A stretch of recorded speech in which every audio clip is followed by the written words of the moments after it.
आज world hepatitis day है और हेपेटाइटिस में जरा सी लापरवाही किस तरह से जान पर भारी पड़ सकती है, इस पर चर्चा करने के लिए हमारे साथ मेट्रो अस्पताल के सीनियर गैस्ट्रोलॉजिस्ट डॉक्टर विशाल खुराना मौजूद है। किस तरह से हेपेटाइटिस का पता लगाया जा सकता है और समय रहते किस तरह से हम उपचार जो है वो शुरू कर सकते हैं, इस पर डॉक्टर विशाल खुराना से बात करते हैं। सर, पंजाब की सिटी में आपका स्वागत है। डॉक्टर साहब, हेपेटाइटिस आज एक बड़ी कॉमन सी बीमारी हो गई है, लेकिन उतनी ही खतरनाक है, फिर भी लोग अवेयर नहीं होते हैं। तो इस वर्ल्ड हेपेटाइटिस डे पर आप क्या बताना चाहेंगे लोगों को ताकि वो प्रिवेंटिव एक्शन ले सके? देखिए, आज वर्ल्ड हेपेटाइटिस डे है, यानी कि आज लीवर की जो सूजन है जिसको लोगों को जानकारी नहीं है, जागरूक करने के लिए विश्व भर में आज का दिन मनाया जाता है ताकि लोगों को अवेयरनेस पहुंचाई जा सके। ये एक हेपेटाइटिस हम किसको कहते हैं? लीवर की सूजन को ही एक कॉमन भाषा में हेपेटाइटिस कहते हैं। हेपेटाइटिस कई प्रकार का होता है और कई कारण होते हैं, जैसे कि मदिरा के सेवन से हो सकता है, दवाइयों के साइड इफेक्ट से हो सकता है, या वायरल संक्रमण से हो सकता है।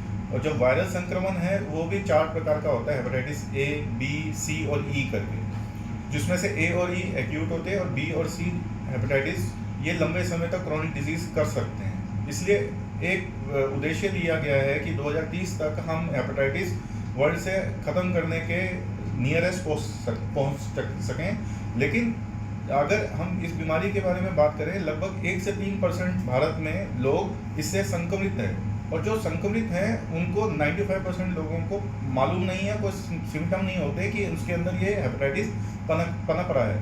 तो इसलिए जागरूकता जरूरी है कि ये एक साइलेंट किलर है। आप उसको टाइम रहते अगर हम एक छोटे से टेस्ट है, हेपेटाइटिस बी, हेपेटाइटिस सी, पता कर सकते हैं उसी टेस्ट से, और अगर हेपेटाइटिस बी और सी है तो उसकी प्रॉपर ट्रीटमेंट करके उसको हम बचा सकते हैं। सर, क्या ये जानलेवा भी हो सकता है? हेपेटाइटिस ए और ई ज़्यादातर एक्यूट होता है, वो एक्यूट लीवर फेलियर कर सकता है। हेपेटाइटिस बी और सी ज़्यादातर क्रोनिक डिजीज़ करते हैं, और क्रोनिक डिजीज़ का मतलब ये आपकी बॉडी के अंदर लंबे समय तक इंजरी करके ये लिवर सिरोसिस और लिवर कैंसर तक कर सकता है। इसलिए समय रहते इसकी जांच कराई जाए। जांच बहुत ही इजीली और बहुत ही सस्ते में उपलब्ध है, सरकारी केंद्र में फ्री में भी होती है। तो आप जागरूकता होनी चाहिए ताकि टेस्ट करा सकें। लीवर की सूजन लोग टेस्ट कराते हैं, लीवर की सूजन आती है, लेकिन हेपेटाइटिस बी और सी का टेस्ट नहीं करवाते हैं क्योंकि उनको लगता है कि अंदर हमारे कुछ नहीं है, इसलिए हम क्यों टेस्ट कराएं। सर, जैसा आपने कहा कि 95% लोग ऐसे जिनको पता ही नहीं होता है कि वो हेपेटाइटिस से पीड़ित हैं, तो ऐसी अलार्मिंग सिचुएशन कौन सी होती है बॉडी में?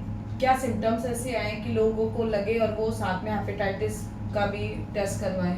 देखिए, आजकल लोग इस जनरल हेल्थ चेकअप काफ़ी लोग करवा रहे हैं, लेकिन मेरी एक सलाह है उसी जनरल हेल्थ चेकअप के साथ आप हेपेटाइटिस बी और सी का भी टेस्ट कराएं, क्योंकि कोई सिम्टम होने जरूरी नहीं है अगर आपके अंदर हेपेटाइटिस बी और सी पनप रहा है।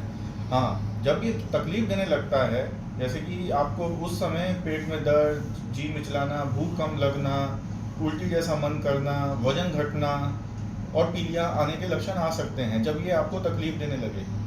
अगर ये आपके अंदर साइलेंटली पड़ा हुआ है तो आपको कोई तकलीफ नहीं होगी, सिर्फ टेस्ट में ही पता कर सकते हैं आप। जी सर, मैंने कहीं पढ़ा था कि जो कोविड केसेस हैं उसमें भी हम हेपेटाइटिस को इग्नोर नहीं कर सकते हैं। उस वक्त भी कोविड मेडिकेशन के साथ साथ हेपेटाइटिस का मेडिकेशन बहुत ज़रूरी है। कितनी सच्चाई है इसमें? जैसे जैसे कि मैंने अभी आपको बताया कि हेपेटाइटिस के कई कारण हैं, कुछ दवाइयों की वजह से भी होता है। तो कोरोना जो अभी चल रहा है उसमें भी हमने हेपेटाइटिस देखी है कि कोरोना जो है वो लीवर के अंदर 3 प्रकार से इंजरी कर सकता है। कोरोना खुद लीवर के सेल को तोड़ सकता है, कोरोना की दवाइयों की वजह से लीवर पे चोट पड़ सकती है, और कोरोना की जैसे इम्यूनोलॉजिकल रिएक्शन होती है उसकी मीडिएटर्स की वजह से लीवर पे इंजरी आ सकती है। हाँ, हेपेटाइटिस कोरोना के साथ अगर हेपेटाइटिस है तो ये खराब संकेत होते हैं कि पेशेंट को मतलब सीवियर बीमारी होने के चांसेस होते हैं। और जो कोरोना की दवाइयाँ हैं उसमें भी अगर हेपेटाइटिस डेवलप होने का चांस रहता है, और साथ में अगर किसी के अंदर छुपा हुआ हेपेटाइटिस बी और सी पड़ा हुआ है तो वो उजागर होने का खतरा रहता है। सर, एक पोस्ट कोविड इफेक्ट में लोगों को जो है डायबिटीज़ की प्रॉब्लम शुरू हो गई, बीपी की प्रॉब्लम शुरू हो गई, तो हेपेटाइटिस भी क्या पोस्ट कोविड इफेक्ट के तौर पर हो सकता है? हेपेटाइटिस जैसे कोरोना में अगर होता है तो जनरली ये कोरोना जैसे बॉडी से एलिमिनेट होता है तो साथ के साथ हेपेटाइटिस की इम्प्रूवमेंट आने लग जाती है। रफली एक इंजरी होने के बाद रफली 6 to 8 वीक्स के बाद रिकवरी आ जाती है। सर ये तो हमने मेडिकेशन की बात की, लेकिन प्रिवेंशन क्या है कि हमें हेपेटाइटिस ना हो, इसके लिए कुछ हम घरेलू नुस्खे जो है खान पान को हम किस तरह से कंट्रोल कर सकते हैं, या और क्या ऐसी सावधानियां बरतें जिससे हमें हेपेटाइटिस से हम संक्रमित ही ना हो?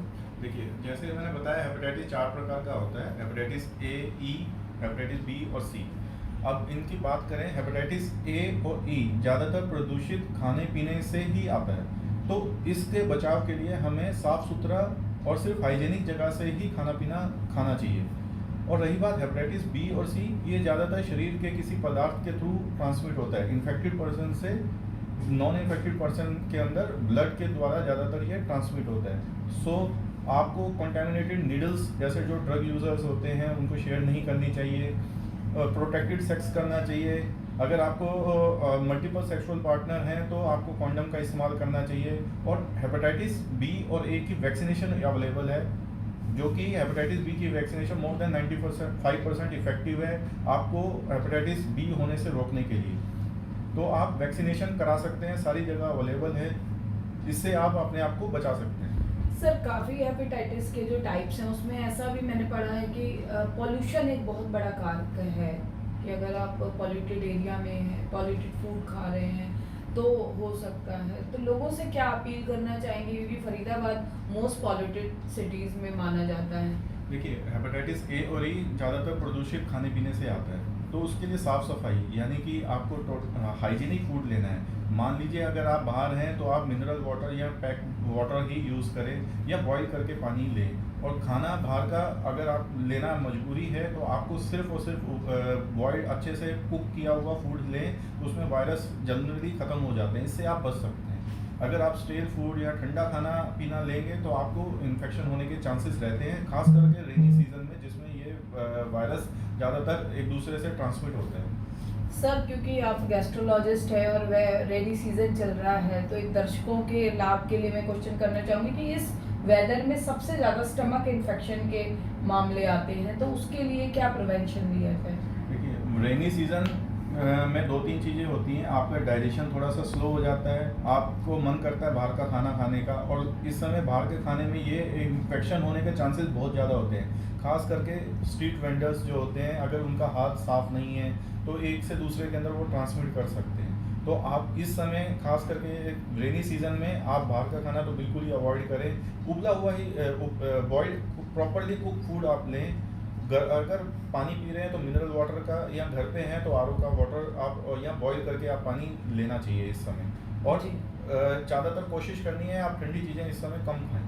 तो देखिए, कहा जाता है कि जागरूकता ही बचाव है, तो हेपेटाइटिस के मामले में भी यदि हम जागरूकता बरतेंगे, और जैसा डॉक्टर विशाल खुराना ने कहा कि स्वच्छता और प्रदूषण मुक्त वातावरण बेहद जरूरी है खुद को सेहतमंद बनाने के लिए। और हेपेटाइटिस की जहां तक बात है तो ये साइलेंट किलर आपकी सेहत को नुकसान ना पहुंचाए, इसलिए स्वच्छता का विशेष ध्यान रखें, जागरूक रहें और बाकी लोगों को भी जागरूक करें, ताकि ये साइलेंट किलर आपके किसी परिवार के सदस्य को संक्रमित ना कर सके। फरीदाबाद से पूजा शर्मा, पंजाब केसरी टीवी।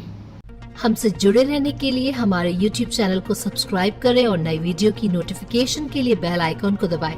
अगर आप ये वीडियो Facebook पर देख रहे हैं तो लाइक जरूर करें और ज्यादा से ज्यादा शेयर करें। धन्यवाद।